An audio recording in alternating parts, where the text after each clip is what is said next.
बिस्मिल्लाहिर्रहमानिर्रहीम। अस्सलामु अलैकुम।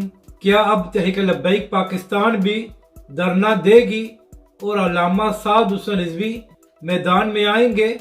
इस वीडियो में हम इसी के मुतालिक बात करेंगे। नाजरीन कराम, चंद दिन पहले इमरान खान साहब पर हमला हुआ था, मगर अभी तक उनकी FIR को दर्ज नहीं किया गया, जिसकी वजह से PTI के लोग मुख्तलिफ शहरों में प्रोटेस्ट कर रहे हैं। और इसके अलावा PTI के लोगों ने सड़कें भी बंद की हुई है, जिसकी वजह से पाकिस्तानी अवाम को बहुत मुश्किल का सामना है।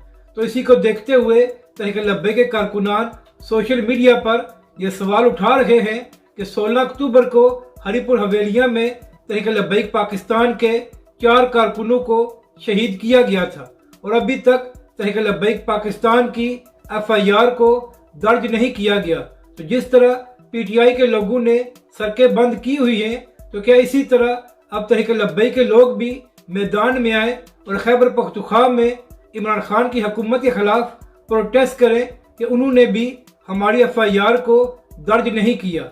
मगर नाजरीन कराम, यहाँ पर मसला ये है कि अभी तो PTI के लोगों ने सड़कें बंद की हुई हैं, तो किसी बड़े सहाफ़ी को कोई मसला नहीं है और ना ही पाकिस्तानी मीडिया इस पर बात कर रहा है। लेकिन अगर तहरीक लब्बैक पाकिस्तान के लोग बाहर आ गए तो पूरा पाकिस्तानी मीडिया चीख उठेगा कि तहरीक लब्बैक के लोगों ने सड़कें बंद कर दी हैं, क्योंकि पाकिस्तानी मीडिया में इतनी मुनाफकत है कि जब PTI के लोग सड़कें बंद करते हैं तो किसी को मसला नहीं होता, लेकिन जब तहरीक लब्बैक पाकिस्तान अपने हक के लिए या नमूस रिसालत के लिए मैदान में आती है तो फिर सबको तकलीफ हो जाती है। लेकिन अहम बात यह है कि अगर तहरीक इंसाफ के लोग सड़कों पर आ सकते हैं तो फिर तहरीक लब्बैक पाकिस्तान का भी यह हक बनता है कि FIR दर्ज करवाने के लिए हुकूमत पर दबाव डाला जाए।